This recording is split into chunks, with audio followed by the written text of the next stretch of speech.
ಈ ದೇಶದಲ್ಲಿ ಹುಟ್ಟಿದ ಪ್ರತಿಯೊಬ್ಬರಿಗೂ ಅವನು ಅವಿದ್ಯಾವಂತ ಆಗಿದ್ದರು, ಅಶಿಕ್ಷಿತನಾಗಿದ್ದರು, ಹಿಂದೂ ಆಗಿದ್ದರು, ಮುಸ್ಲಿಂ ಆಗಿದ್ದರು, ಬ್ರಾಹ್ಮಣ ಆಗಿದ್ದರು, ದಲಿತ ಆಗಿದ್ದರು, ಗಂಡಸಾಗಿದ್ದರು, ಹೆಂಗಸಾಗಿದ್ದರು, ಪ್ರತಿಯೊಬ್ಬರಿಗೂ ಕೂಡ ಒಂದು ಓಟಿಗೆ ಒಂದೇ ಮೌಲ್ಯ.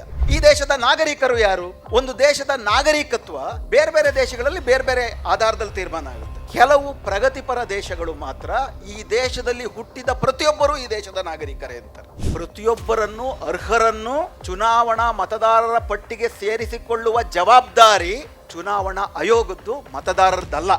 ಮೊನ್ನೆ ಈ 12 ರಾಜ್ಯಗಳಲ್ಲಿ ನಡೀತಿರುವಂಥ SIR ವಿಷಯದ ಬಗ್ಗೆ ಕೋರ್ಟ್ನಲ್ಲಿ ಕೇಸ್ ಬಂದಾಗ ಅಡ್ವೊಕೇಟ್ ಜನರಲ್ ಹೇಳ್ತಾರೆ, no sir, Aadhaar is not proof of citizenship, we don't consider that as proof of citizenship, it is proof of identity only ಅಂತ ಸುಪ್ರೀಂ ಕೋರ್ಟ್ ಮತ್ತೆ ಹೇಳ್ತಾರೆ. ಸುಪ್ರೀಂ ಕೋರ್ಟ್ ಏನೇ ಆದೇಶ ಕೊಡಲಿ ನಾವು ಆಧಾರ್ ಕಾರ್ಡ್ ಒಪ್ಕೊಳ್ಳಲ್ಲ ಅನ್ನೋ ಧಾರ್ಷ್ಟ್ಯ ತೋರಿಸ್ತಾರೆ. ಬಿಹಾರದಲ್ಲೂ ಅಷ್ಟೇ 2095ರಿಂದ ಬಿಜೆಪಿಯ ವೋಟ್ ಗ್ರಾಫ್ ನೋಡ್ರಿ, SIR ಇಲ್ಲದೆಯೂ ಚುನಾವಣಾ ಆಯುಕ್ತ ಇಷ್ಟೊಂದು ಕಾಂಪ್ರಮೈಸ್ ಆಗದೆಯೂ ನಿರಂತರವಾಗಿ ಅವ್ರ ವೋಟ್ ಶೇರ್ ಜಾಸ್ತಿ ಆಗ್ತಿದೆ. ಇವತ್ತು 20%ಗೆ ಬಂದು ನಿಂತಿದೆ. ಇದರ ಅರ್ಥ ಏನು? ಸಮಾಜದಲ್ಲೇ ಫ್ಯಾಸೀಕರಣ ನಡೀತಾ ಇದೆ. ವಿರೋಧ ಪಕ್ಷಗಳ ವಿರುದ್ಧದ ದಾಳಿ ಅಲ್ಲ SIR, ನಮ್ಮ ಮೇಲಿನ ದಾಳಿ. SIR ಜನರ ಮೇಲಿನ ದಾಳಿ. ಅಂತಿಮವಾಗಿ ಈ ದೇಶ ಸೇರಬೇಕಾಗಿರೋದು ಈ ದೇಶದ ಜನರಿಗೆ.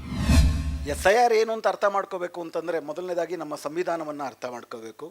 ಸಂವಿಧಾನದ ಮೂಲಕ ಈ ದೇಶದಲ್ಲಿ ಆದಂಥ ಸಾಮಾಜಿಕ ಕ್ರಾಂತಿಯನ್ನು ಅರ್ಥ ಮಾಡ್ಕೋಬೇಕು. ನಮ್ಮ ದೇಶದ 3000 ವರ್ಷದ ನಾಗರಿಕತೆ ಅಸಮಾನತೆಯನ್ನೇ ಆಧರಿಸಿ ಬೆಳೆದದ್ದು. ಇಲ್ಲಿ ಜಾತಿ ಪದ್ಧತಿ ಇರ್ಬೋದು, ಇಲ್ಲಿಯ ಎಲ್ಲ ನೀತಿ ನಿಯಮಗಳು ಜಾತಿಯ ನೀತಿ, ಜಾತಿಯ ಸಂಪ್ರದಾಯ, ಜಾತಿಯ ಕಾನೂನು, ಮೇಲು ಮತ್ತು ಕೀಳು. ಕೆಲವರಿಗೆ ಯಾವ ಹಕ್ಕುಗಳು ಇಲ್ಲ, ಕೆಲವರಿಗೆ ಎಲ್ಲ ಹಕ್ಕುಗಳು, ಎಲ್ಲ ಅಧಿಕಾರಗಳು ಇರುವಂಥ ಸಮಾಜದಲ್ಲಿ ನಾವು ಬೆಳೆದದ್ದು. ಸ್ವಾತಂತ್ರ್ಯ ಹೋರಾಟದ ಕನಸುಗಳು ಮೊಟ್ಟ ಮೊದಲನೇ ಬಾರಿಗೆ ಈ ದೇಶದಲ್ಲಿದ್ದಂಥ ದಮನಕ್ಕೊಳಗಾದವ್ರಿಗೂ ಕೂಡ ಸಮಾನತೆಯ ಆಶಯಗಳನ್ನು ಬಹಿರಂಗವಾಗಿ ಅಭಿವ್ಯಕ್ತಿ ಮಾಡ್ಕೊಳ್ಳೋದಕ್ಕೆ ಅವಕಾಶ ಮಾಡಿಕೊಡ್ತು. ಆಗಲೂ ಕೂಡ ನಮ್ಮ ಸ್ವಾತಂತ್ರ್ಯ ಹೋರಾಟದಲ್ಲಿ ಈ ದೇಶದಲ್ಲಿ ಪ್ರಜಾತಂತ್ರ ಸ್ಥಾಪನೆ ಆದರೂ ಕೂಡ ಇಲ್ಲಿ ಓಟಿನ ಹಕ್ಕು, ರಾಜಕೀಯ ಅಧಿಕಾರದ ಹಕ್ಕು ಈ ದೇಶ ಯಾರ್ದು ಅನ್ನೋದ್ರ ಮೇಲೆ ಡಿಪೆಂಡ್ ಆಗಬೇಕು. ಈ ದೇಶ ಹಿಂದೂಗಳದು, ಉಳಿದವರಿಗೆ, ಹಿಂದೂ ಏತರರಿಗೆ ಈ ದೇಶದಲ್ಲಿ ಓಟಿನ ಹಕ್ಕು ಕೂಡ ಇರಬಾರ್ದು ಅನ್ನುವಂತಹ ಸಾವರ್ಕರ್ವಾದಿ ಸ್ವಾತಂತ್ರ್ಯದ ಪರಿಕಲ್ಪನೆ ಹೊಂದಿತ್ತು. ಇನ್ನೊಂದು, ನಿಮ್ಮೆಲ್ಲರಿಗೂ ಕೂಡ ಗೊತ್ತಿರೋ ಹಾಗೆ, ಸಾರ್ವತ್ರಿಕ ಮತದಾನ ಅನ್ನುವುದೇ ತಪ್ಪು, ಈ ದೇಶ ಹಾಳಾಗೋಗುತ್ತೆ ಅನ್ನುವಂಥವ್ರು ಕೂಡ ಸುಮಾರಾಗಿ ಸ್ವಾತಂತ್ರ್ಯ ಹೋರಾಟದಲ್ಲಿ ಇದ್ದರು. ಅದು ಆವತ್ತಿನ ಲೋಕಪ್ರಜ್ಞೆಯೂ ಕೂಡ ಅದೇ ಆಗಿತ್ತು. ಇನ್ಫ್ಯಾಕ್ಟ್ ನಿಮ್ಮೆಲ್ಲರಿಗೂ ಕೂಡ ಆಶ್ಚರ್ಯ ಆಗ್ಬೋದು, ನಮ್ಮ ದೇಶದಲ್ಲಿ ಮೊದಲನೇ ಚುನಾವಣೆಯಿಂದಲೂ ಪ್ರತಿಯೊಬ್ಬರಿಗೂ ಕೂಡ ವರ್ಗ, ಜಾತಿ, ಲಿಂಗ, ಧರ್ಮದ ಆಧಾರವಿಲ್ಲದೆ ಪ್ರತಿಯೊಬ್ಬರಿಗೂ ಓಟು ಸಿಕ್ಕತ್ತೆ. ಆದರೆ ಮುಂದುವರೆದ ದೇಶಗಳು ಅಂತ ಕರೆಸ್ಕೊಳ್ಪಡುವಂಥ ಹಲವಾರು ದೇಶಗಳಲ್ಲಿ, ಉದಾಹರಣೆಗೆ ನಾವೆಲ್ಲ ಕನಸು ಕಾಣೋ ಸ್ವಿಟ್ಜರ್ಲ್ಯಾಂಡಲ್ಲಿ ಹೆಂಗಸರಿಗೆ ಓಟ್ ಸಿಕ್ಕಿದ್ದು 1975ರಲ್ಲಿ. ಇನ್ಫ್ಯಾಕ್ಟ್ ಕಪ್ಪು ಜನರಿಗೂ ಕೂಡ 1873ರಲ್ಲಿ ಅಮೇರಿಕಾದಲ್ಲಿ ಓಟ್ ಸಿಕ್ಕರೂ ಕೂಡ ಜಿಮ್ ಕ್ರೋ ಕಾನೂನು ಇತ್ಯಾದಿಗಳು, NRC ಥರದ ಕಾನೂನನ್ನು ಅದನ್ನು ತಂದುಬಿಟ್ಟು ಓಟು ನಿರಾಕರಣೆ ಮಾಡಿ 1967ರ ತನಕ ಅಮೇರಿಕಾದ ಕಪ್ಪು ಜನರಿಗೂ ಕೂಡ ಓಟಿನ ಹಕ್ಕಿರಲಿಲ್ಲ. ಅಂದರೆ ಆಸ್ತಿ, ಅಂತಸ್ತು, ಶಿಕ್ಷಣ ಇವಿದ್ದರೆ ಮಾತ್ರ ಓಟು, ಉಳಿದವರು ಅವಿವೇಕಿಗಳು, ಅವರಿಗೆ ಈ ದೇಶದ ಆಗುಹೋಗುಗಳಲ್ಲಿ ಅವಕಾಶವೇ ಇರಬಾರ್ದು ಅನ್ನುವಂಥದ್ದು ಪ್ರಜಾತಂತ್ರ ಬಗ್ಗೆ ಇದ್ದಂಥ ಪರಿಕಲ್ಪನೆ. ಆದರೆ ನಮ್ಮ ದೇಶದ ಸ್ವಾತಂತ್ರ್ಯ ಹೋರಾಟ ಸಮಾನತೆಯನ್ನು ಉಸಿರಾಗಿಟ್ಕೊಂಡು ನಡೆದಂಥ ಹೋರಾಟವೂ ಆಗಿದ್ದರಿಂದ, ಆ ಶಕ್ತಿಗಳು ಕೂಡ ಇದ್ದಿದ್ದರಿಂದ, ಅಂಬೇಡ್ಕರ್ ನೇತೃತ್ವದಲ್ಲಿ ಈ ಒಂದು ಸಂವಿಧಾನ ರಚನೆ ಆದ್ದರಿಂದ ನಮ್ಮ ಸಂವಿಧಾನ ರಚನೆಯ ಮೂಲಕ ಒಂದು ರಾಜಕೀಯ ಕ್ರಾಂತಿ ಆಯಿತು. ಆ ರಾಜಕೀಯ ಕ್ರಾಂತಿ, ಸಾಮಾಜಿಕ ಆರ್ಥಿಕ ಕ್ರಾಂತಿಯು ಯಾಕೆ ಆಗಲಿಲ್ಲ ಅನ್ನುವ ಪ್ರಶ್ನೆಯನ್ನು ಉಳಿಸಿಕೊಂಡೇ ಮಾತಾಡೋದಾದರೆ, ಆ ರಾಜಕೀಯ ಕ್ರಾಂತಿ ಏನಪ್ಪ ಅಂದರೆ, ಮೊದಲನೇ ಚುನಾವಣೆಯಿಂದಲೇ ಈ ದೇಶದಲ್ಲಿ ಹುಟ್ಟಿದ ಪ್ರತಿಯೊಬ್ಬರಿಗೂ, ಅವನು ಅವಿದ್ಯಾವಂತ ಆಗಿದ್ದರು, ಅಶಿಕ್ಷಿತನಾಗಿದ್ದರು, ಹಿಂದೂ ಆಗಿದ್ದರು, ಮುಸ್ಲಿಂ ಆಗಿದ್ದರು, ಬ್ರಾಹ್ಮಣ ಆಗಿದ್ದರು, ದಲಿತ ಆಗಿದ್ದರು, ಗಂಡಸಾಗಿದ್ದರು, ಹೆಂಗಸಾಗಿದ್ದರು, ಪ್ರತಿಯೊಬ್ಬರಿಗೂ ಕೂಡ ಒಂದು ಓಟಿಗೆ ಒಂದೇ ಮೌಲ್ಯ. ಒಬ್ಬ ಮನುಷ್ಯ ಒಂದು ಓಟಿಗೆ ಒಂದು ಮೌಲ್ಯ. ಇದು ನಾವು ರಾಜಕೀಯ ಕ್ರಾಂತಿ ಅಂತ ಕರಿಬಹುದಾದದ್ದು ನಮ್ಮ ದೇಶದ ಸಂವಿಧಾನದ ಮೂಲಕ ನಡೆದದ್ದು.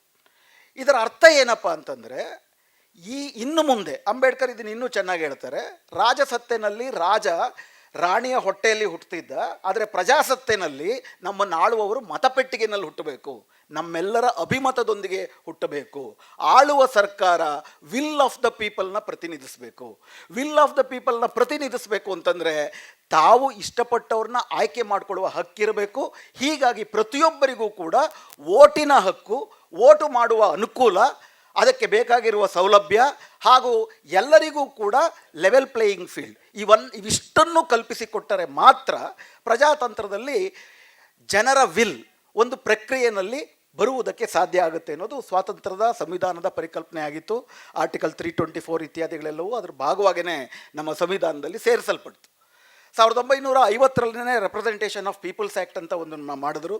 1960ರಲ್ಲಿ ಎಲೆಕ್ಟ್ರಲ್ ರೋಲ್ಸ್ನ ಹೆಂಗೆ ನಾವು ಮಾಡಬೇಕು ಅನ್ನೋ ನಿಯಮಗಳು ಕೂಡ ಸ್ಥಾಪನೆ ಆಯಿತು. 1951ರ ಚುನಾವಣೆ ನಡಿಬೇಕಾದ್ರೆ ಚುನಾವಣೆಯ ಆಶಯ ಏನಿತ್ತಪ್ಪ ಅಂದರೆ, ನಮ್ಮ ಮೊದಲನೇ ಚುನಾವಣೆ ಮತ್ತು ಮೊದಲನೇ ಚುನಾವಣಾ ಆಯೋಗದ ಆಯುಕ್ತರು ಈ ಇತಿಹಾಸವನ್ನು ನೀವು ನೋಡಬೇಕು. ಸಾಧ್ಯ ಆದರೆ ತಾವು ಇಂಡಿಯಾ ಇಂಕ್ಡ್ ಅಂತೇಳಿ ಪೂನಮ್ ಅಗರ್ವಾಲ್ ಅನ್ನೋರು ಒಂದು ಪುಸ್ತಕ ಬರೆದಿದ್ದಾರೆ, ತಾವು ದಯವಿಟ್ಟು ಅದನ್ನು ಓದಬೇಕು.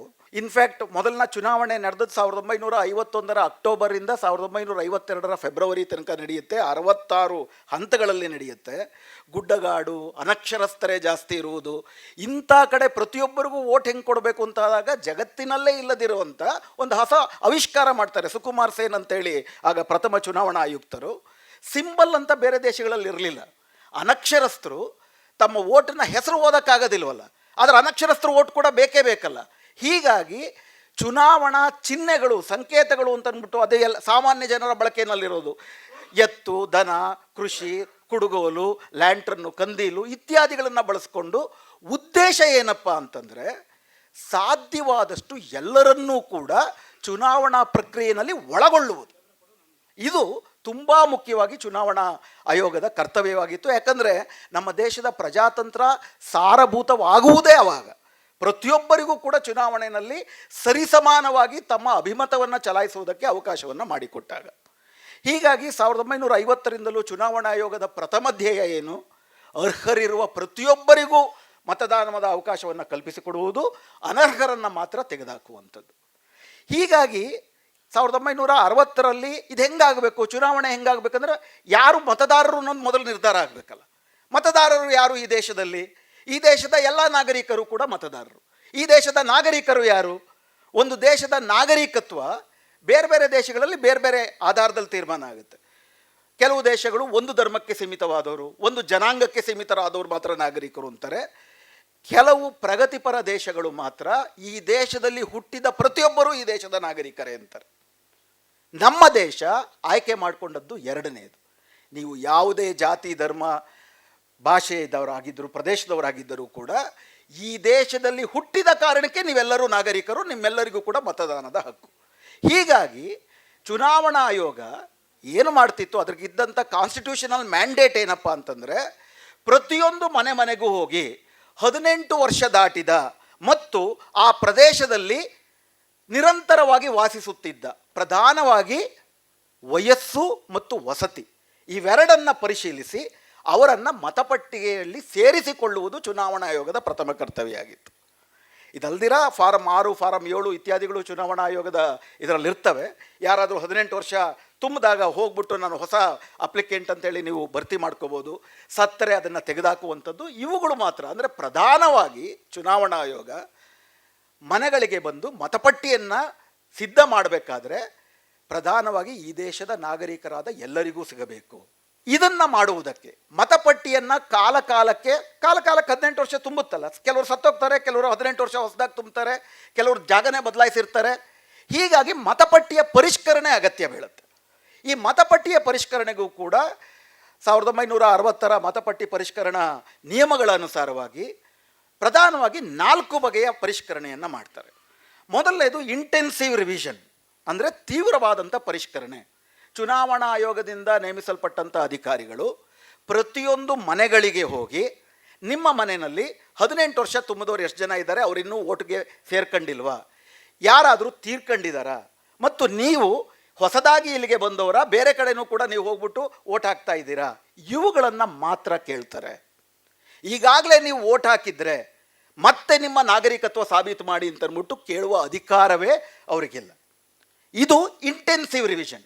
ಇದು ಕಾಲಕಾಲಕ್ಕೆ ಮಾಡ್ತಾರೆ, ಪ್ರತಿ 5 ವರ್ಷಕ್ಕೊಂದ್ಸತಿ, 10 ವರ್ಷಕ್ಕೊಂದ್ಸತಿ. ವಿಶೇಷವಾಗಿ ಏನು ಪ್ರಕ್ರಿಯೆಯನ್ನು ಗಮನಿಸಿ, ಇದರಲ್ಲಿ ಪ್ರತಿಯೊಬ್ಬರನ್ನು ಅರ್ಹರನ್ನು ಚುನಾವಣಾ ಮತದಾರರ ಪಟ್ಟಿಗೆ ಸೇರಿಸಿಕೊಳ್ಳುವ ಜವಾಬ್ದಾರಿ ಚುನಾವಣಾ ಆಯೋಗದ್ದು, ಮತದಾರರದ್ದಲ್ಲ. ಹೀಗಾಗಿ ಚುನಾವಣಾ ಆಯೋಗದ ಅಧಿಕಾರಿಗಳು ಮನೆ ಮನೆಗೆ ಹೋಗ್ತಾರೆ. ಮನೆ ಮನೆಗೆ ಹೋಗಿ ಯಾರಾದರೂ ಇದ್ದರೆ ಅವ್ರನ್ನ ಸೇರಿಸ್ಕೊಂಡ್ಬರ್ತಾರೆ, ಸತ್ತೋಗಿದ್ರೆ ಕಿತ್ತಾಕಿ ಬರ್ತಾರೆ. ಎರಡನೇದು ಸಮ್ಮರಿ ರಿವಿಷನ್ ಅಂತ ಮಾಡ್ತಾರೆ. ಸಮ್ಮರಿ ರಿವಿಷನ್ ಅಂದರೆ ಪ್ರತಿ ಹೊಸ ಚುನಾವಣೆಗೆ ಮುಂಚೆ 2 ಚುನಾವಣೆಗಳ ಮಧ್ಯೆನಲ್ಲಿ 18 ವರ್ಷ ಹೊಸದಾಗಿ ತುಂಬಿದವರು, ಜಾಗ ಬದಲಾಯಿಸಿದವರು ಮತ್ತು ಸತ್ತೋದವರು, ಇದನ್ನು ಈಗಾಗಲೇ ಇರುವ ಮಾಹಿತಿಯನ್ನು ಆಧರಿಸಿ ಮಾಡ್ತಾರೆ. ಆಗ ಮನೆ ಮನೆಗೆ ಹೋಗಲ್ಲ, ಪ್ರಾಯಶಃ ಪ್ರತಿ ಚುನಾವಣೆಗೆ ಮುಂಚೆ ಸಮರಿ ರಿವಿಷನ್ ಆಗುತ್ತೆ. ಇದಲ್ದಿರ ಒಂದು ಸ್ಪೆಷಲ್ ಸಮರಿ ರಿವಿಷನ್ ಅಂತ ಮಾಡ್ತಾರೆ. ಯಾವುದಾದರೂ ಒಂದು ಪ್ರದೇಶದಲ್ಲಿ ಕೈ ಬಿಟ್ಟೋಗಿದೆ, ಕೆಲವ್ರನ್ನ ಸೇರಿಸಿಲ್ಲ, ಕೆಲವು ಏರುಪೇರುಗಳಾಗಿದ್ದಾವೆ ಅಂತಂದರೆ ಚುನಾವಣಾ ಆಯೋಗ ಹಳ್ಳಿಯಾಗಿದ್ದರೆ ಗ್ರಾಮ ಸಭೆಯನ್ನು ಸೇರಿಸಿ ತಾವು ಸಿದ್ಧಪಡಿಸಿದಂಥ ಪಟ್ಟಿಯನ್ನು ಗ್ರಾಮ ಸಭೆಯಲ್ಲಿ ಓದಿ, ವಾರ್ಡ್ ಕಮಿಟಿಗಳೆಲ್ಲ ಓದಿ ಇದು ಸರಿ ಇದೆಯಾ ಅಂತಂದ್ಬಿಟ್ಟು ಗ್ರಾಮ ಸಭೆಯ ಅನುಮತಿಯನ್ನು, ಸಮ್ಮತಿಯನ್ನು ಪಡೆದುಕೊಳ್ತಾರೆ. ಇದೊಂದು ದೊಡ್ಡ ಪ್ರಜಾತಾಂತ್ರಿಕ ಪ್ರಕ್ರಿಯೆ. ಇದಲ್ದಿರ ಪಾರ್ಟ್ಲಿ ಇಂಟೆನ್ಸಿವ್, ಪಾರ್ಟ್ಲಿ ಸಮ್ಮರಿ ಎನ್ನುವ ಇನ್ನೊಂದು 4ನೇ ರಿವಿಷನ್ ಇರುತ್ತೆ. ಕೆಲವು ನಿರ್ದಿಷ್ಟ ಸಂದರ್ಭಗಳಲ್ಲಿ ಮಾತ್ರ ಮಾಡ್ತಾರೆ. ಅಂದರೆ ಇದರ ತಾತ್ಪರ್ಯ ಇಷ್ಟೇ, ಈ ಎಲ್ಲ ರಿವಿಷನ್ಗಳು ಕೂಡ ಮಾಡುವುದು ಅರ್ಹರಾದವರನ್ನು ಸೇರಿಸಿಕೊಳ್ಳುವುದಕ್ಕೆ. ಇದು ಇದರಿಂದಿರೋ ತಾತ್ಪರ್ಯ, ಇದರಿಂದಿರೋ ಒತ್ತೆ ಅದು. ಅರ್ಹರಾದವರು ಬಿಟ್ಟು ಹೋಗಬಾರ್ದು. ಎರಡನೇದು ಮುಖ್ಯವಾದದ್ದೇನಪ್ಪ ಅಂದರೆ ಅರ್ಹರಾದವ್ರನ್ನ ಹುಡುಕಿಕೊಂಡು ಹೋಗಿ ಅವ್ರನ್ನ ಪಟ್ಟಿಗೆ ಸೇರಿಸುವ ಜವಾಬ್ದಾರಿ ಚುನಾವಣಾ ಆಯೋಗದ್ದು, ಮತದಾರರದ್ದಲ್ಲ. ಮೂರನೇದು ಅತೀ ಮುಖ್ಯವಾದದ್ದು, ಯಾವ ಸಂದರ್ಭದಲ್ಲೂ ಕೂಡ ನೀವು ಈ ದೇಶದ ನಾಗರಿಕರು ಹೌದಾ ಅಲ್ವಾ ಅನ್ನೋ ಸಾಬೀತು ಮಾಡಿ, ಮತ್ತು ನಾವು ಹೇಳಿದಂಥ ದಾಖಲೆಗಳನ್ನ ನೀವು ಕೊಡಲಿಲ್ಲ ಅಂದರೆ ನೀವು ನಾಗರಿಕರಲ್ಲ ಅಂತ ತಿರಸ್ಕರಿಸ್ತೀವಿ ಅಂತ ಹೇಳುವ ಅಧಿಕಾರವೇ ಚುನಾವಣಾ ಆಯೋಗಕ್ಕಿಲ್ಲ. ಆದರೆ ಇದರಲ್ಲೊಂದು ವೈರುಧ್ಯ ಬರುತ್ತೆ. ಆದರೆ ನೀವು ನಾಗರಿಕರ ಅಂದರೆ ಕೇಳಬೇಕಲ್ವಾ? ನಮ್ಮ ದೇಶದಲ್ಲಿ ಬೇರೆ ದೇಶಗಳಂತೆ ಇದುವರೆಗೂ ನೀವು ನಾಗರಿಕರು ಅಂತ ಒಂದು ಸರ್ಟಿಫಿಕೇಟ್ ಯಾರೂ ಕೊಟ್ಟಿಲ್ಲ. ಇದುವರೆ ತನಕ ಯಾರೂ ಕೂಡ ನೋಡಿ ಇದು ನನ್ನ ನಾಗರಿಕತ್ವ ಸರ್ಟಿಫಿಕೇಟ್ ಅಂತ ಕೊಡುವುದಕ್ಕೆ ಯಾವುದೂ ಇಲ್ಲ. ಹೀಗಾಗಿ ನೀವು ಈಗಾಗಲೇ ಓಟ್ ಹಾಕಿದರೆ, ಹಿಂದೆಲ್ಲ ನಿಮಗೆ ಇಲ್ಲೇ ವಾಸಿಸಿದ್ದೀರಾ ಅಂತ ಅಕ್ಕಪಕ್ಕದವ್ರು ಹೇಳಿದ್ರೆ, ನೀವು ಆ ದಾಖಲೆಗಳನ್ನ ಕೊಟ್ಟರೆ ಚುನಾವಣಾ ಆಯೋಗ ಅಷ್ಟನ್ನು ಒಪ್ಕೊಂಡು ಬರುತ್ತೆ. ಅದಲ್ಲದಿರ ಕೆಲವು ಸಂದರ್ಭ ಹುಟ್ಟುತ್ತೆ, ಕೆಲವು ವಿದೇಶಿಯರು ಬಂದ್ಬಿಟ್ಟಿದ್ದಾರೆ ಅಂತ ಬೇರೆಯವರು ದೂರು ಕೊಡ್ಬೋದು. ದೂರು ಬರಬೇಕು. ನಿರ್ದಿಷ್ಟ ಪ್ರದೇಶದಲ್ಲಿ ವಿದೇಶಿಯರು ಜಾಸ್ತಿ ಇದ್ದಾರೆ, ಅವರೆಲ್ಲರೂ ಕೂಡ ಮತಪತ್ರ ತಗೊಂಡ್ಬಿಟ್ಟಿದ್ದಾರೆ ಅನ್ನೋ ದೂರು ಬರುತ್ತೆ. ಆ ದೂರು ಬಂದಾಗ ಚುನಾವಣಾ ಆಯೋಗ ಹೋಗಿ ಸಂಬಂಧಪಟ್ಟ ಮತದಾರರನ್ನು ಮಾತ್ರ ನೀವು ನಾಗರಿಕರು ಅನ್ನುವುದಕ್ಕೆ ನಿಮ್ಮ ಹತ್ರ ಏನು ಸಾಬೀತಿದೆ ಅಂತ ಕೇಳಬೇಕು. ಅವರು ಕೊಟ್ಟಂಥ ದಾಖಲೆಗಳನ್ನು ಪುರಾವೆಯಾಗಿ ಆ್ಯಸ್ ಎನ್ ಎವಿಡೆನ್ಸ್ ಪರಿಗಣಿಸಬೇಕು. ಇದನ್ನು ತುಂಬ ಸ್ಪಷ್ಟವಾಗಿ 1995ರಲ್ಲಿ Lal Babu Hussain and others versus electoral registration officers ಅಂತ ಸುಪ್ರೀಂ ಕೋರ್ಟಲ್ಲಿ ಒಂದು ಸುದೀರ್ಘ ಪ್ರಕರಣ ನಡೆಯುತ್ತೆ. ಮುಂಬೈ ಮತ್ತು ದೆಹಲಿನಲ್ಲಿ ಸ್ಲಮ್ ವಾಸಿಗಳಾದಂಥ ಮುಸ್ಲಿಮರಿಗೆ ಓಟು ನಿರಾಕರಣೆ ಮಾಡಬೇಕು, ಅವರು ನಾಗರಿಕರ ಅಲ್ವಾ ಪರಿಶೀಲಿಸಿ ಅಂತ ಚುನಾವಣಾ ಆಯೋಗ ಪೊಲೀಸರಿಗೆ ಹೇಳುತ್ತೆ. ಪೊಲೀಸರು ಹೋಗ್ಬಿಟ್ಟು ಸ್ಲಮ್ಗಳಲ್ಲಿ ನೀವು ನಾಗರಿಕರ ಏನಾದರೂ ತೋರಿಸಿ ಸರ್ಟಿಫಿಕೇಟು ಅಂದರೆ ಅವ್ರು ಕೊಟ್ಟಿದ್ದನ್ನು ಯಾವುದನ್ನು ಒಪ್ಪದಿರ ಇವರು ಇಲ್ಲ ಈ ದೇಶದ ನಾಗರಿಕರಲ್ಲ ಅಂತಂದ್ಬಿಟ್ಟು ಚುನಾವಣಾ ಆಯೋಗಕ್ಕೆ ವರದಿ ಕೊಡ್ತಾರೆ. ಚುನಾವಣಾ ಆಯೋಗ ಆ ವರದಿಯನ್ನು ಆಧರಿಸಿ ಅವರ ನಾಗರಿಕತ್ವವನ್ನು ಕಿತ್ತಾಕುತ್ತೆ. ಅದನ್ನು ವಿರೋಧಿಸಿ ಸುಪ್ರೀಂ ಕೋರ್ಟ್ಗೆ ಹೋಗುತ್ತೆ. ಸುಪ್ರೀಂ ಕೋರ್ಟ್ನಲ್ಲಿ 3 ಜನರ ಬೆಂಚ್, ಚೀಫ್ ಜಸ್ಟಿಸ್ ಅಹಮದಿ ಮತ್ತು ಇನ್ನಿತರ 3 ಜನ ಜಡ್ಜ್ಗಳ ಬೆಂಚಿನಲ್ಲಿ ತುಂಬ ಸ್ಪಷ್ಟವಾಗಿ ಇದು ತಪ್ಪು, ನಾಗರಿಕತ್ವ ಹೌದೋ ಅಲ್ವೋ ಅನ್ನುವಂಥದ್ದು ಒಂದು ಕ್ವಾಸಿ ಜುಡಿಷಿಯಲ್ ಪ್ರೋಸೆಸ್, ಅದೊಂದು ನ್ಯಾಯಾಂಗ ಪ್ರಕ್ರಿಯೆ, ಅದನ್ನು ಒಬ್ಬ ಸರ್ಕಾರಿ ಅಧಿಕಾರಿ ತೀರ್ಮಾನ ಮಾಡಕ್ಕೆ ಬರಲ್ಲ. ಹಾಗೂ ಈ ದಾಖಲೆಗಳನ್ನು ಕೊಟ್ಟರೆ ಮಾತ್ರ ನೀನು ನಾಗರಿಕ ಅಂತ ನೀವು ಹೇಳಕ್ಕೆ ಬರೋದಿಲ್ಲ. ಅವ್ರ ಹತ್ರ ಇರೋ ಯಾವುದೇ ದಾಖಲೆಗಳನ್ನು ಕೊಟ್ಟರೂ ಕೂಡ ಆ ದಾಖಲೆ ಸರಿ ಇದೆಯಾ ಇಲ್ವಾ ಅಂತ ಒಂದು ಎವಿಡೆನ್ಷಿಯರ್ ವ್ಯಾಲ್ಯೂ ಕೊಟ್ಟು, ಅದಕ್ಕೊಂದು ಸಾಕ್ಷಿಯ ಮಹತ್ವವನ್ನು ಕೊಟ್ಟು ನೀವು ಪರಿಶೀಲಿಸಬೇಕು.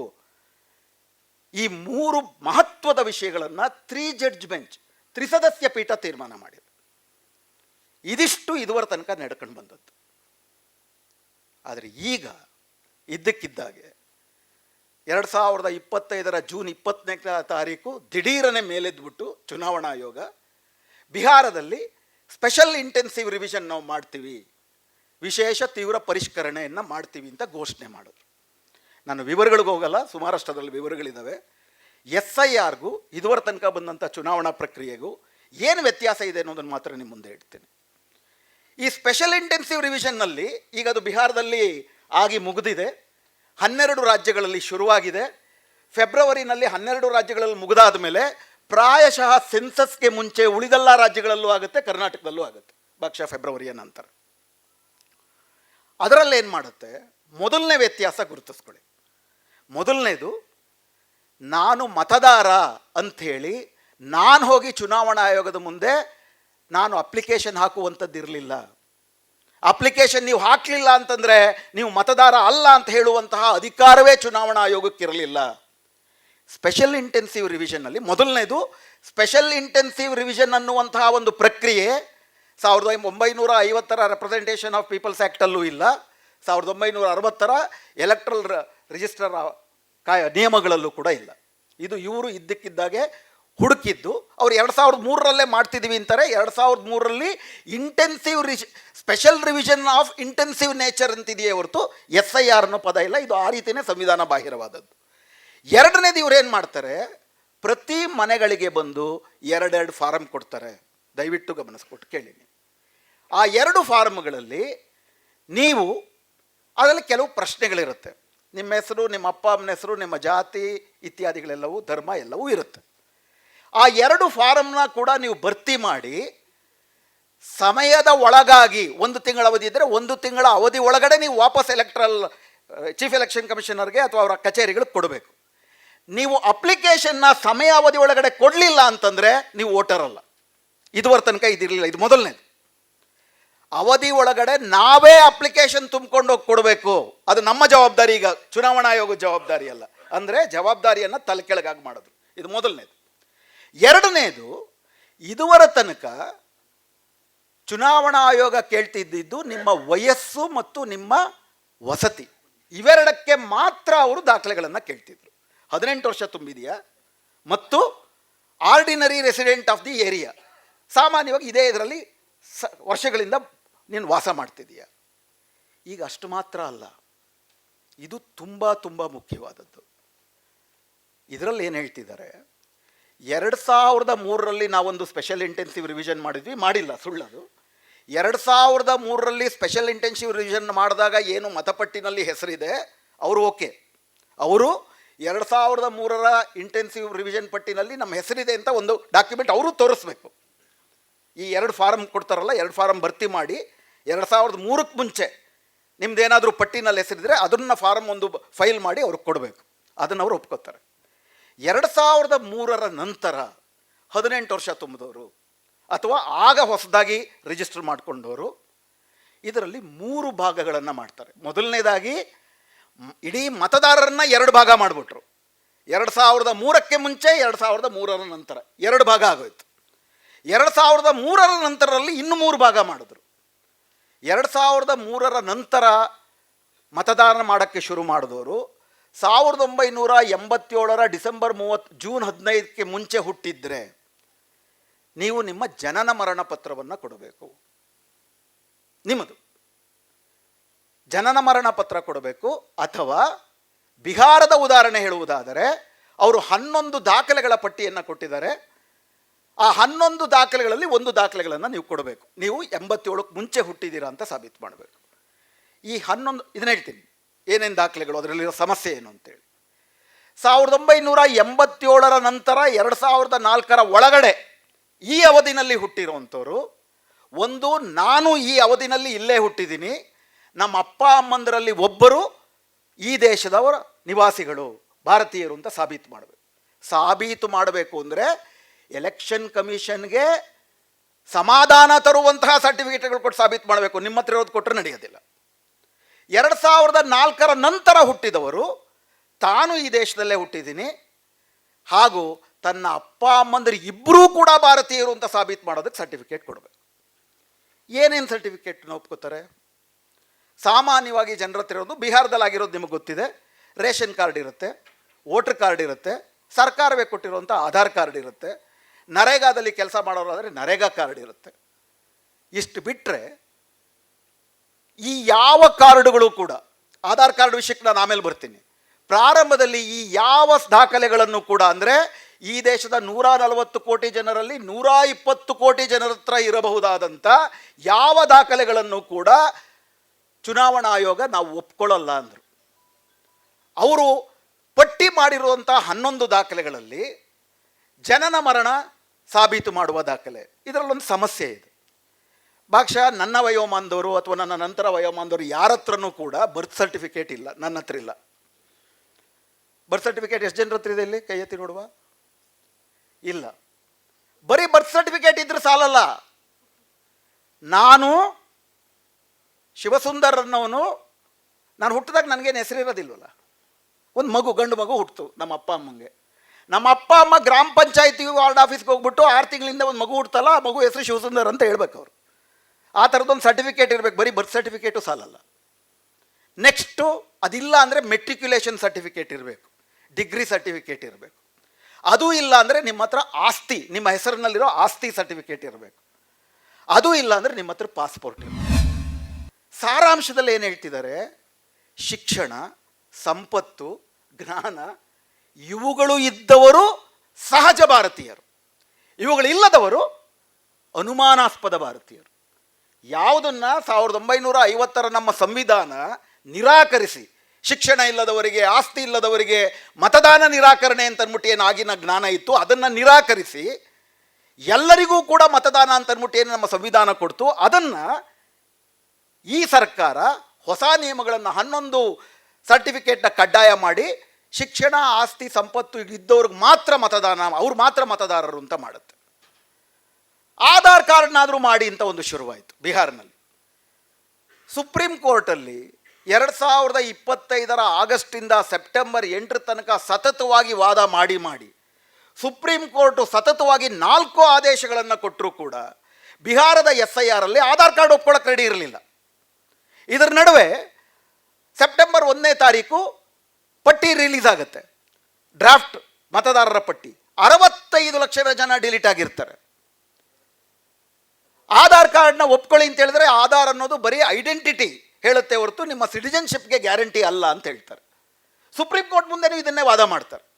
ಸುಪ್ರೀಂ ಕೋರ್ಟ್ ಮುಂದೆ ಜನಪರ ವಕೀಲರು, ಆಯ್ತು ಸ್ವಾಮಿ, ನಿಮ್ಮ ಈ 11 ದಾಖಲೆಗಳಲ್ಲಿ ಯಾವುದು ಸಿಟಿಜನ್ಶಿಪ್ ಸರ್ಟಿಫಿಕೇಟು? ಒಂದು ಅರ್ಥ ಮಾಡ್ಕೊಂಬೋಣ, ಭಾರತದಲ್ಲಿ ಸಿಟಿಜನ್ಶಿಪ್ ಸರ್ಟಿಫಿಕೇಟ್ ಅಂತ ಯಾವುದೂ ಇಲ್ಲ. ನಕಲು ಮಾಡ್ಬೋದಾ? ಎಲ್ಲವನ್ನೂ ನಕಲು ಮಾಡ್ಬೋದು, ಮನುಷ್ಯರನ್ನೇ ನಕಲು ಮಾಡ್ಬೋದು. ಈಗ ಡೀಪ್ ಫೇಕ್ ಎಲ್ಲ ಬಂದಾಗಿದೆ, ಮನುಷ್ಯರನ್ನೇ ನಕಲು ಮಾಡ್ಬೋದು. ನಿಮ್ಮ ಮೆಟ್ರಿಕ್ಯುಲೇಷನ್ ಸರ್ಟಿಫಿಕೇಟ್ ನಗದು ಮಾಡ್ಬೋದು, ನಿಮ್ಮ ಪ್ರಾಪರ್ಟಿ ಸರ್ಟಿಫಿಕೇಟ್ ನಗದು ಮಾಡ್ಬೋದು, ಹಾಗೆ ಆಧಾರ್ನು ನಕಲು ಮಾಡ್ಬೋದು. ಆಧಾರ್ಗೆ ಮಾತ್ರ ವಿಶೇಷ ಏನು? ವಿಶೇಷ ಇಷ್ಟೇ, ಆಧಾರು ಬಡ ಜನರ ಹತ್ರನೂ ಇರುತ್ತೆ. ಬಡ ಜನರು ಅದನ್ನು ಕೊಟ್ಟರೆ, ವಿಶೇಷವಾಗಿ ದಲಿತರು, ಮುಸ್ಲಿಮರು, ಆದಿವಾಸಿಗಳು, ಹೆಣ್ಣುಮಕ್ಕಳು ಅದನ್ನು ಕೊಟ್ಟರೆ ನೀವು ಮತದಾರರು ಅಂತ ಒಪ್ಕೋಬೇಕಾಗತ್ತೆ. ಸುಪ್ರೀಂ ಕೋರ್ಟು ಸೆಪ್ಟೆಂಬರ್ 8ನೇ ತಾರೀಕು 2025 ಸೆಪ್ಟೆಂಬರ್ 8ನೇ ತಾರೀಕು ಆದೇಶವನ್ನು ಮಾಡುತ್ತೆ, ಕಡ್ಡಾಯವಾಗಿ ಆಧಾರ್ ಕಾರ್ಡನ್ನು 12ನೇ ದಾಖಲೆಯಾಗಿ ಒಪ್ಪಿಕೊಳ್ಳತಕ್ಕದ್ದು. ಆಗಲೂ ಕೂಡ ಕೆಳಗಿನ BL ಅಧಿಕಾರಿಗಳಿಗೆ ಅದನ್ನು ಅವರು ಸರಬರಾಜು ಮಾಡೋದಿಲ್ಲ. ಹೀಗಾಗಿ ಸುಮಾರು ಜನ ಆಧಾರ್ ಕಾರ್ಡ್ ಕೊಡಬೇಕು ಅನ್ನೋ, ಬಿಹಾರದಲ್ಲಿ ನಿಮಗೆ ಗೊತ್ತಿರೋ ಹಾಗೆ ನಮ್ಮ ಸುತ್ತಮುತ್ತಲು ಸುಮಾರು ಜನ ಬಿಹಾರಿಯರು ಯಾಕೆ ಕಾಣ್ತಾರೆ ಅಂದರೆ ಉದ್ಯೋಗ ಇಲ್ಲ, ವಲಸೆ ಬರ್ತಾರೆ ಗಂಡು ಮಕ್ಕಳು. ಸುಮಾರು 20% ಜನ ವಲಸೆ ಬರ್ತಾರೆ ಬಿಹಾರದವರು. ಹೆಣ್ಣುಮಕ್ಕಳು ಅತ್ಯಂತ ಶಿಕ್ಷಣದಿಂದ ವಂಚಿತರಾಗಿರೋರು ಇರ್ತಾರೆ. ಆಧಾರ್ ಕಾರ್ಡು ಹೋಗಿ ಕೊಡೋದು ಇವೆಲ್ಲ ಗೊತ್ತಿರೋದಿಲ್ಲ. ಸೊ ಆಧಾರ್ ಕಾರ್ಡ್ ಕೊಡ್ಬೋದು ಅಂದರೂ ಕೊಡೋಕ್ಕಾಗದೇ ಇರೋಂಥ ಸಂದರ್ಭದಲ್ಲಿ ಇರ್ತಾರೆ.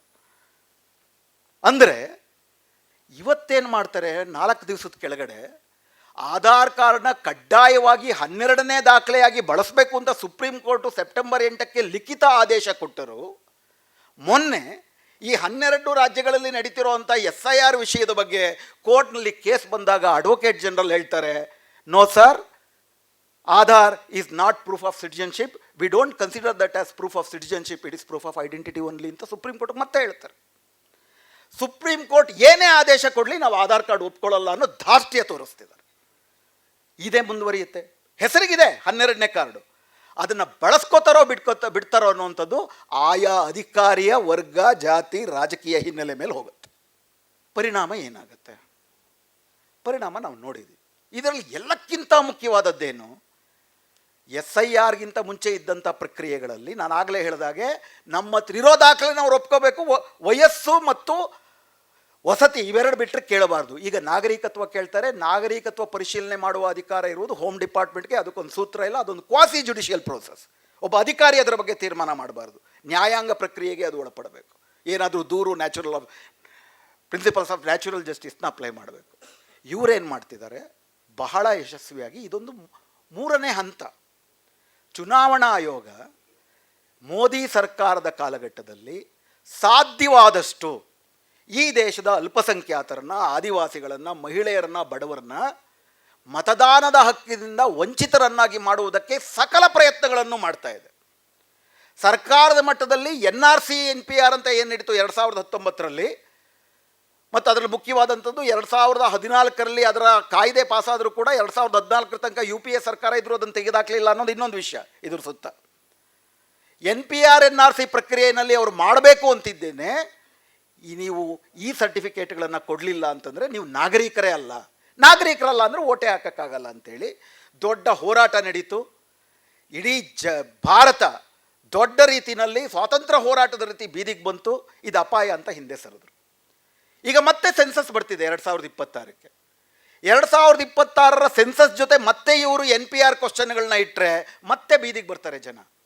ಹೀಗಾಗಿ ಸೆನ್ಸಸ್ಗೆ ಮುಂಚೆನೆ ಎಲ್ಲ ರಾಜ್ಯಗಳಲ್ಲೂ SIRನ ಮಾಡಿ ಮುಗಿಸಿ, ಆ SIRನ ಮತ್ತು ಸೆನ್ಸಸ್ ಡೇಟಾವನ್ನು ನಾಡಿ ಅದರಲ್ಲಿ ಸಸ್ಪೆಕ್ಟೆಡ್, ಡೌಟ್ಫುಲ್ ಮತ್ತು ಫಾರಿನ್ ಸಿಟಿಜನ್ಸ್ ಅಂತ ವರ್ಗೀಕರಿಸಿ ಈ ದೇಶದ ಬಹುಪಾಲು ಬಡವರನ್ನ, ಆದಿವಾಸಿಗಳನ್ನು, ಅಲ್ಪಸಂಖ್ಯಾತರನ್ನ ಡಿಸ್ಎನ್ಫ್ರಾಂಚೈಸ್ ಮಾಡುವಂತಹ ಉದ್ದೇಶವನ್ನು ಇದು ಹೊಂದಿದೆ.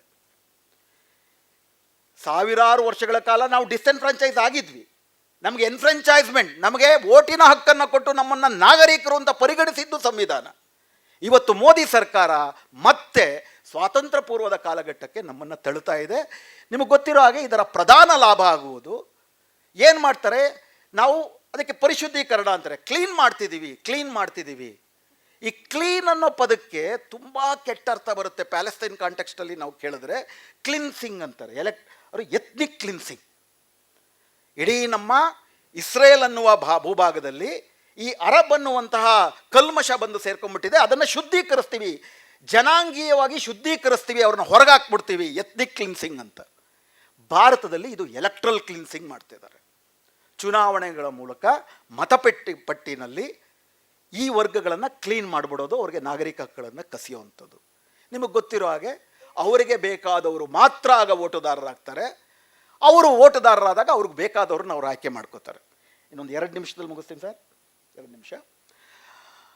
ಇದು ತುಂಬ ಮುಖ್ಯವಾದದ್ದು. ಯಾಕೆಂದರೆ ಇದನ್ನು ನಾವು ತುಂಬ ಆಳವಾಗಿ ಅರ್ಥ ಮಾಡ್ಕೋಬೇಕು. ನಮ್ಮ ದೇಶದಲ್ಲಿ ಏನೊಂದು 100 ವರ್ಷಗಳಿಂದ ಈ ದೇಶವನ್ನು ಒಂದು ಫ್ಯಾಸಿಸ್ಟ್ ದೇಶವಾಗಿ ಪರಿವರ್ತಿಸಬೇಕು ಅನ್ನೋ ಪ್ರಯತ್ನ ನಡೀತಾ ಇದೆ. ಮೋದಿ ಸರ್ಕಾರ ಬಂದಾದ ಮೇಲೆ ಅದು ಇನ್ನೂ ಹೆಚ್ಚು ಉನ್ಮತ್ತ ರೀತಿಯಲ್ಲಿ ನಡೀತಿದೆ. ಈ SIR ಅನ್ನೋದು ಈ ಫ್ಯಾಸೀಕರಣದ ಭಾಗ ಅನ್ನೋದು ನಾವು ಅರ್ಥ ಮಾಡ್ಕೊಳ್ಳಿಲ್ಲ ಅಂದರೆ ಬರೀ SIR ಅನ್ನುವಂಥದ್ದು ಎಲ್ಲೋ ಅತ್ಯಂತ ಕೆಟ್ಟ ವಿಷಯ ಬಂದು ಸೇರ್ಕೊಂಡಿರೋದಲ್ಲ. ಇದು ಒಂದು ಆರ್ಗ್ಯಾನಿಕ್ ಎವಲ್ಯೂಷನ್ ನಮ್ಮ ಪೊಲಿಟಿಕಲ್ ಪ್ರೋಸೆಸ್ನಲ್ಲಿ. ಹೀಗಾಗಿ SIR ಮಾತ್ರ ಹಿಂಗೆ ಪಕ್ಕಕ್ಕೆ ಇಟ್ಬಿಟ್ರೆ ಮತ್ತೆ ಆ ಅಪಾಯ ಇರಲ್ಲ ಅಂತ ನಾವು ಹೇಳೋಕ್ಕಾಗೋದಿಲ್ಲ. ಈ ದೇಶದಲ್ಲಿ ಬಹಳ ವ್ಯವಸ್ಥಿತವಾಗಿ ಸಂವಿಧಾನಕ್ಕೆ ವಿರುದ್ಧವಾದಂಥ ಪ್ರತಿಕ್ರಾಂತಿ ನಡೀತಿದೆ. 1937ರಲ್ಲಿ ಈ ದೇಶದಲ್ಲಿ ಮೊದಲನೇ ಚುನಾವಣೆ ನಡೆದಾಗ ಸಾವರ್ಕರ್ ಹಿಂದೂ ಮಹಾಸಭಾದಿಂದ ಎಲೆಕ್ಷನ್ಗೆ ನಿಲ್ತಾರೆ. ಆವಾಗ RSS ಅನ್ನೋದು ಇನ್ನೂ ಕೂಡ ಇಷ್ಟು ಪ್ರಬಲ ಆಗಿರೋದಿಲ್ಲ. ಹೆಡ್ಗೇವಾರ್ ಅವ್ರ ಶಿಷ್ಯ, ಸಾವರ್ಕರ್ ಶಿಷ್ಯ. ನೀವು ಬಂದ್ಬಿಟ್ಟು ಚುನಾವಣೆಯಲ್ಲಿ ನಮ್ಮ ಯುವ ಸಂಘಟನೆಯಾಗಿ ಪ್ರಚಾರಕ್ಕೆ ಬನ್ನಿ ಅಂತ ಕರೀತಾರೆ ಸಾವರ್ಕರ್. ಆವಾಗ ಹೆಡ್ಗೇವಾರ್ ಹೇಳ್ತಾನೆ, ನಮಗೆ ರಾಜ್ಯ ಶಕ್ತಿಯೆಲ್ಲ ಮುಖ್ಯ, ನಾವು ಹಿಂದೂ ಸಮಾಜವನ್ನು ಕಟ್ತೀವಿ. ಹಿಂದೂ ಸಮಾಜ ಕಟ್ಟಿದ್ರೆ ಆ ಹಿಂದೂ ಸಮಾಜ ಹಿಂದೂ ರಾಷ್ಟ್ರವನ್ನು ಆಯ್ಕೆ ಮಾಡಿಕೊಳ್ಳುತ್ತೆ. ಇದು ಅವ್ರು ಮಾಡಿದಂಥ ಸ್ಟ್ರಾಟಜಿ. ಅವರು ಹಿಂದುತ್ವ ಸಮಾಜವನ್ನು ಕಟ್ತಾರೆ. ಒಂದು ಸತಿ ಹಿಂದುತ್ವ ಸಮಾಜ ಕಟ್ಟಿದ್ರೆ ಮೋದಿ ಸತ್ರು ಕೂಡ ಹಿಂದೂ ರಾಷ್ಟ್ರನೇ ಬರುತ್ತೆ. ಹಿಂದುತ್ವ ಸಮಾಜಕ್ಕೆ ಪ್ರತಿಯಾಗಿ ನಾವು ಪ್ರಜಾತಾಂತ್ರಿಕ ಸಮಾಜವನ್ನು ಕಟ್ಟಲಿಲ್ಲ ಅಂತಂದರೆ ಕೇವಲ SIR ಮಾತ್ರ. SIR ಬಹಳ ಭಯಂಕರವಾದದ್ದು, ಅದನ್ನು ಅರ್ಥ ಮಾಡ್ಕೊಳ್ಳೋಣ. ಇನ್ನು 2 ಮುಖ್ಯವಾದಂಥ ವಿಷಯ ಹೇಳಿ ನಾನು ಮಾತು ಮುಗಿಸ್ತೀನಿ. ಮೊದಲನೇದು, SIR ಈ ದೇಶದ ಚುನಾವಣಾ ಪ್ರಕ್ರಿಯೆಯನ್ನು ಜನರಿಂದ ದೂರಗೊಳಿಸಿ, ಚುನಾವಣಾ ವ್ಯವಸ್ಥೆಯನ್ನೇ ಜನರಿಂದ ದೂರಗೊಳಿಸಿ ಈ ದೇಶದ ಸಾವರ್ಕರ್ವಾದಿಗಳಿಗೆ, ಬಂಡವಾಳಶಾಹಿಗಳಿಗೆ ಮಾತ್ರ ಅನುಕೂಲಕರವಾಗಿ ಮಾಡುವಂತಹ ಸುದೀರ್ಘ ಫ್ಯಾಸಿಸ್ಟ್ ಪ್ರಕ್ರಿಯೆಯ ಮುಂದುವರೆದ ಆಧುನಿಕ ಅತ್ಯಂತ ಅಪಾಯಕಾರಿಯಾದಂಥ ಹಂತ. ಆದ್ದರಿಂದ ಈ ದೇಶವನ್ನು ಒಂದು ಜನರ ಗಣರಾಜ್ಯವನ್ನಾಗಿ ಉಳಿಸಿಕೊಳ್ಳಬೇಕು ಅಂತ ಬಯಸುವ ಪ್ರತಿಯೊಬ್ಬರೂ ಕೂಡ ನಾವು SIRನ ಶತಾಯಗತಾಯ ವಿರೋಧಿಸಲೇಬೇಕು. ಅಸಾಧಾರಣವಾದಂಥ ಸಂದರ್ಭ ನಮ್ಮ ಎದುರಿಗೆ ಬಂದಿದೆ. ಅಸಾಧಾರಣವಾದಂಥ ಪರಿಹಾರಗಳನ್ನೇ ನಾವು ಹುಡುಕಬೇಕು. ಇನ್ಫ್ಯಾಕ್ಟ್ ವೋಟ್ ಚೋರಿ ಬಗ್ಗೆ ಬಿಹಾರದಲ್ಲಿ ದೊಡ್ಡ ಚಳುವಳಿಯನ್ನು ಕಾಂಗ್ರೆಸ್ ಇತರ ಪಕ್ಷಗಳು ಕಟ್ಟಿದ್ರು. ಹೆಂಗೆ ಇಡೀ ಚುನಾವಣಾ ಆಯೋಗ BJPಯ ಶಾಖಾ ಕಚೇರಿಯಾಗಿದೆ ಅಂತ ಹೇಳಿದ್ರು. ಅದೇ ಕಚೇರಿ, ಅದೇ ಚೌಕಟ್ಟಿನಲ್ಲಿ ಎಲೆಕ್ಷನ್ಗೆ ನಿಂತರು, ಸೋತರು. ಎಲೆಕ್ಷನ್ಗೆ ನಿಂತು ಸೋತು ಈ ಪ್ರಕ್ರಿಯೆಗಳಿಗೆ ಮಾನ್ಯತೆಯನ್ನು ತಂದುಕೊಟ್ರು. ಅದನ್ನು ನಾವು ಮರಿಬಾರದು. ಈಗ ಸೋತಾದ ಮೇಲೆ ಇದ್ರ ಬಗ್ಗೆ ನೀವು ಪ್ರಶ್ನೆ ತೆಗೆದ್ರೆ, ಸೋಲಕ್ಕೆ ಮುಂಚೆ ಯಾಕೆ ಮಾತಾಡಲಿಲ್ಲ ಅಂತೇಳಿ, ಏನು ನಡೆದಿಲ್ಲ ಅಂತ ಅವರ ಅಪಪ್ರಚಾರ, ಸುಳ್ಳು ಪ್ರಚಾರ ಏನಿದೆ ಅದಕ್ಕೆ ಮಾನ್ಯತೆಯನ್ನು ತಂದುಕೊಟ್ರು. ಹೀಗಾಗಿ ವಿರೋಧ ಪಕ್ಷಗಳು ಕನಿಷ್ಠ ಪಕ್ಷ FIRಗಾದರೂ ಸೀಮಿತವಾಗಿ, ಚುನಾವಣಾ ಆಯೋಗದ ಸ್ವಾತಂತ್ರ್ಯಕ್ಕಾದರೂ ಸೀಮಿತವಾಗಿ 2024ರಲ್ಲಿ ಒಂದು ಕಾನೂನನ್ನೇ ಮಾಡಿಬಿಟ್ರು. ಈ ದೇಶದ ಇಡೀ ಪ್ರಜಾಸತ್ತೆ ನಿಂತಿರೋದು ಫ್ರೀ ಆ್ಯಂಡ್ ಫೇರ್ ಎಲೆಕ್ಷನ್ನಲ್ಲಿ. 1973ರ ಕೇಶವಾನಂದ ಭಾರತಿ ಪ್ರಕರಣದಲ್ಲೂ ಕೂಡ free and fair election is the basic structure of Indian constitution ಅಂತ ಹೇಳಿದ್ದಾರೆ. ಆ ಫ್ರೀ ಆ್ಯಂಡ್ ಫೇರ್ ಎಲೆಕ್ಷನ್ ನಡಿಬೇಕು ಅಂತಂದರೆ ಚುನಾವಣಾ ಆಯೋಗ ಸ್ವತಂತ್ರವಾಗಿರಬೇಕು. ಚುನಾವಣಾ ಆಯೋಗ ಸ್ವತಂತ್ರವಾಗಿರಬೇಕು ಅಂದರೆ ಸುಪ್ರೀಂ ಕೋರ್ಟ್ನ chief justice, opposition party leader ಮತ್ತು ಪ್ರಧಾನಮಂತ್ರಿ 3 ಜನ ಸೇರಿಕೊಂಡು ನೇಮಕ ಮಾಡಬೇಕು. ಆಗಲೂ ಏನು ಬೇಕಾದರೂ ಆಗ್ಬೋದು, ಬಟ್ ಇದ್ದಿದ್ರಲ್ಲಾದರೂ ಕೂಡ ಅಲ್ಲಿ ಸ್ವತಂತ್ರವಾದಂಥ ಚುನಾವಣಾ ಆಯುಕ್ತ ನೇಮಕ ಆಗ್ತಿದ್ದ. ಈ ಆದೇಶ ಕೊಟ್ಟ ತಕ್ಷಣ ಅವರೇನು ಮಾಡಿದ್ರು, ತಮಗಿರುವಂಥ ಸಂಖ್ಯಾಬಲವನ್ನು ಬಳಸಿಕೊಂಡು ಆ ಆದೇಶಕ್ಕೆ ತಿದ್ದುಪಡಿಯನ್ನು ತಂದು ಸುಪ್ರೀಂ ಕೋರ್ಟ್ನ ಚೀಫ್ ಜಸ್ಟಿಸ್ನ ಅನಾಮತ್ತು ಹೊರಗಾಕಿ, ಪ್ರಧಾನಮಂತ್ರಿ ಅವರೇ ನೇಮಕ ಮಾಡುವ ಇನ್ನೊಬ್ಬ ಮಂತ್ರಿ ಮತ್ತು ನಾಮಕಾವಸ್ಥೆಗೆ ಒಬ್ಬ ವಿರೋಧ ಪಕ್ಷದ ನಾಯಕ. ಬಹುಮತ ಯಾರ್ದಿರುತ್ತೆ? ಸರ್ಕಾರದ್ದೇ ಇರುತ್ತೆ. ಸರ್ಕಾರವೇ ನೇಮಕ ಮಾಡುವಂತಹ ಚುನಾವಣಾಧಿಕಾರಿ ಹೇಗಿರಬಲ್ಲ ಅಂತಂದರೆ ಒಬ್ಬ ಜ್ಞಾನೇಶ್ ಕುಮಾರ್ ಥರ ಇರಬಲ್ಲ ಅಂತ ನಾವು ನೋಡ್ತಿದ್ದೀವಿ. ಈ ಜ್ಞಾನೇಶ್ ಕುಮಾರ್ ಎಂಥವ್ರಪ್ಪ ಅಂತಂದರೆ, ಅವ್ರಿಗೆ ಇನ್ನೂ ಎಂಥ ಅಧಿಕಾರ ಕೊಟ್ಟಿದ್ದಾರೆ ಅಂದರೆ, ಪಾಕಿಸ್ತಾನದಲ್ಲಿ ಮೊನ್ನೆ ಸಂವಿಧಾನಕ್ಕೆ 27ನೇ ತಿದ್ದುಪಡಿ ತಂದರು. ಅದರ ಪ್ರಕಾರ ಪಾಕಿಸ್ತಾನದ ಸೇನಾಧ್ಯಕ್ಷ ಮುನೀರ್ನ ಸಾಯೋ ತನಕ, ಅವನು ಯೂನಿಫಾರ್ಮ್ನಲ್ಲೇ ಇರ್ಬೋದು, ಅವ್ನು ಏನೇ ಅಪರಾಧ ಮಾಡಿದ್ರು ಸಾಯೋ ತನಕ ಅವ್ರ ಮೇಲೆ ಯಾವುದೇ ಕೇಸ್ ಹಾಕಂಗಿಲ್ಲ ಅಂತ ಮುನೀರ್ಗೆ ಆ ತಿದ್ದುಪಡಿ ಮೂಲಕ ಅಧಿಕಾರ ಕೊಟ್ಟರು. ನಮ್ಮ ಸಂಸತ್ತಿನಲ್ಲೂ ಆ ತಿದ್ದುಪಡಿಯಾಗಿ ECIನ ಜ್ಞಾನೇಶ್ ಕುಮಾರ್ಗೆ ನಮ್ಮ ಮುನೇಶ್ ಥರ ಮಾಡಿಕೊಡ್ಸಿದ್ದಾರೆ. ಅವ್ರಿನ್ನು ಮುಂದೆ ಏನೇ ಮಾಡಿದ್ರೂ ಕೂಡ ಅವ್ರ ಮೇಲೆ ಕೇಸ್ ಹಾಕಂಗಿಲ್ಲ. ಇಷ್ಟು ನಿಚ್ಚಳವಾಗಿ ಒಂದು ಚುನಾವಣಾ ಪ್ರಕ್ರಿಯೆಯನ್ನೇ ಭ್ರಷ್ಟಗೊಳಿಸಿ ತಮಗೆ ಬೇಕಾದಂತೆ ತಿದ್ದುಪಡಿ ಮಾಡ್ಕೊಳ್ತಿದ್ದಾಗ, ಅಂಪೈರು, ಪಿಚ್ಚು ಎಲ್ಲವೂ ಕಾಂಪ್ರಮೈಸ್ ಆಗಿರ್ಬೇಕಾದ್ರೆ ಅದೇ ಪಿಚ್ಚಲ್ಲಿ ನಾವು ಆಡಲ್ಲ ಅಂತ ಹೇಳ್ಬೇಕು. ಅಂಪೈರ್ ಇದ್ದಾನೆ, ಅಂಪೈರ್ ಅವ್ರ ಕಡೆ ಇರೋದು ಸಾಬೀತು ಪದೇ ಪದೇ ಹೇಳ್ತಿದ್ದಾನೆ. ಅಂಪೈರು ಪಿಚ್ಚು ಅವ್ರಿಗೆ ಬೇಕಾದಂಗೆ ಮಾಡ್ಕೊಂಡಿದ್ದಾರೆ. ಈ ಪಿಚ್ಚಲ್ಲಾದರೂ ನಾವು ಆಟ ಆಡಲ್ಲ, ಈ ಪಿಚ್ಚಲ್ಲಿ ಆಡಲ್ಲ ಅಂತಾದರೂ ಹೇಳಬೇಕಾಗಿತ್ತು. ಆದರೆ ಆ ಶಕ್ತಿ ವಿರೋಧ ಪಕ್ಷಗಳಿಗೆ ಇಲ್ಲ. ಅವರು ಭಾಗವಹಿಸಿದ್ದರಿಂದ ಮಾನ್ಯತೆ ಬಂದಿದೆ.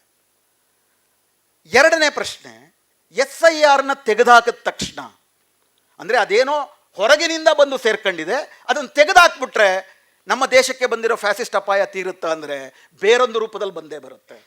ಯಾಕಂದರೆ ಹೊರಗಿಂದ ಬಂದು ಸೇರಿರೋದಲ್ಲ, ಅದು ಒಳಗಿಂದಲೇ ನಮ್ಮ ರಾಜಕೀಯ ವಿಕಸನದ ಭಾಗವಾಗಿ ಬಂದಿರೋದು. ಒಂದೇ ಒಂದು ಉದಾಹರಣೆ, 1984ರ ಲೋಕಸಭಾ ಚುನಾವಣೆಯಲ್ಲಿ ಈ ದೇಶದ ಯಾವುದೇ ರಾಜಕೀಯ ಪಕ್ಷ ಪಡೆದಿರೋ ಅತಿ ಹೆಚ್ಚು ಓಟುಗಳು ಕಾಂಗ್ರೆಸ್ಗೆ ಬಂತು, 49.4% ಓಟು, 414 ಸೀಟು 84ರಲ್ಲಿ. BJPಗೆ 7% ಓಟು, 2 ಸೀಟು. 1984ರಿಂದ 2025 ತನಕ SIR ಇರಲಿಲ್ಲ, ಚುನಾವಣಾ ಆಯೋಗ ಇಷ್ಟೊಂದು ಕಾಂಪ್ರಮೈಸ್ ಆಗಿರಲಿಲ್ಲ. ಆದರೆ ಅವರ ಚುನಾವಣೆಯಲ್ಲಿ ಅವರು ವೋಟ್ ಶೇರ್ ನೋಡ್ತಾ ಹೋಗಿ 7 ಇದ್ದಿದ್ದು 14 ಆಗುತ್ತೆ, 14 ಇದ್ದಿದ್ದು 20 ಆಗುತ್ತೆ, 20 ಇದ್ದಿದ್ದು 24 ಆಗುತ್ತೆ, 2009ರಲ್ಲಿ ಅದು 20ಕ್ಕೆ ಇಳಿದಿದ್ದು ಬಿಟ್ಟರೆ 34 ಆಗುತ್ತೆ, 36 ಆಗುತ್ತೆ, 36.5ಕ್ಕೆ ಬಂದು ನಿಂತ್ಕೊಂಡಿದೆ.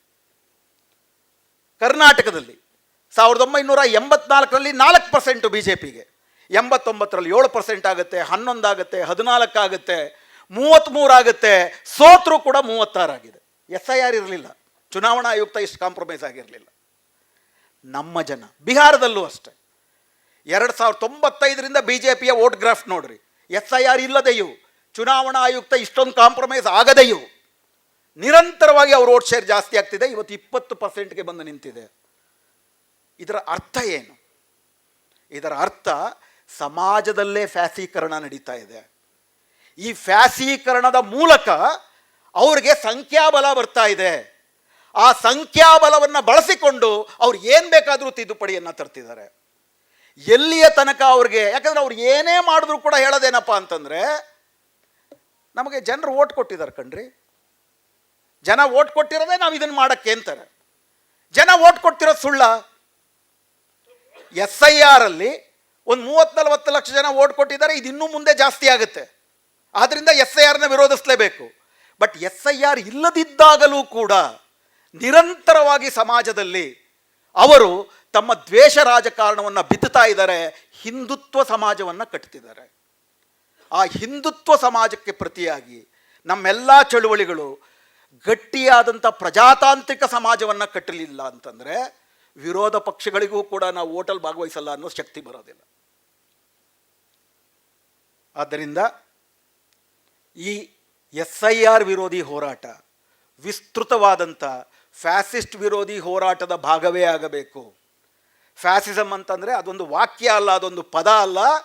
ಇಡೀ ದೇಶದ ಪ್ರಜಾತಂತ್ರವನ್ನು, ಪ್ರಜಾತಾಂತ್ರಿಕ ಮೌಲ್ಯಗಳನ್ನು ಹಂತ ಹಂತವಾಗಿ ಸರ್ವನಾಶ ಮಾಡೋದು, ಅದಕ್ಕೆ ಸಮ್ಮತಿಯನ್ನು ರೂಢಿಸಿಕೊಳ್ಳುವುದು.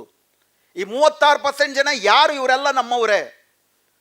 ಬಿಹಾರದಲ್ಲಿ 2,25,00,000 NDAಗೆ ಸಿಕ್ಕಿದೆ ಅಂತಂದರೆ ಆ 2,25,00,000 ಜನ ನಮ್ಮವರೇ. ಅವ್ರು ಯಾಕಲ್ಲಿ ಓಟ್ ಹಾಕಿದ್ರು? ವಿರೋಧ ಪಕ್ಷಗಳು ಯಾತಕ್ಕೆ ಅದನ್ನು ಸೆಳ್ಕೊಳ್ಳೋಕ್ಕಾಗಲಿಲ್ಲ? ಯಾಕೆ ಎಲ್ಲ ಅಪಾಯದ ನಡುವೆ ಇವರು ಆಯ್ಕೆ ಆಗಲಿಲ್ಲ? ಇದರಲ್ಲಿ SIR ಪಾತ್ರ ಇದೆ. ಆದರೆ 84ರಿಂದ 2025 ತನಕ ಏನು ಈ ಫ್ಯಾಸೀಕರಣ ನಡೀತಿದೆ, ಇದರಲ್ಲಿ ಪ್ರಣಯ್ ರಾಯ್ ಅವರು ಒಂದು ಅಧ್ಯಯನ ಮಾಡ್ತಾರೆ ನಮ್ಮ ಚುನಾವಣೆಗಳ ಬಗ್ಗೆ. 1951ರಿಂದ 1977 ತನಕ ಎಲ್ಲ ಚುನಾವಣೆಗಳು ಕೂಡ 95% ಚುನಾವಣೆಗಳು ಅಧಿಕಾರಾರೂಢ ಪಕ್ಷಗಳನ್ನೇ ಅಧಿಕಾರಕ್ಕೆ ತಂದವು. Pro ಇನ್ಕ್ಯುಬೆನ್ಸಿ vote. 1977ರಿಂದ 2002 ತನಕ ಭಯಂಕರ ಆ್ಯಂಗ್ರಿ ಯಂಗ್ ಮ್ಯಾನ್ ವೋಟ್, ಆ್ಯಂಟಿ ಇನ್ಕಂಬೆನ್ಸಿ ವೋಟ್. 2002ರಿಂದ 2024 ತನಕ 60% ಪ್ರೋ ಇನ್ಕಂಬೆನ್ಸಿ ವೋಟ್, 40% ಆ್ಯಂಟಿ ಇನ್ಕಂಬೆನ್ಸಿ ವೋಟ್. 60% ಪ್ರೋ ಇನ್ಕಂಬೆನ್ಸಿ ವೇಟ್ನ ಫಲಾನುಭವಿಗಳು ಯಾರು?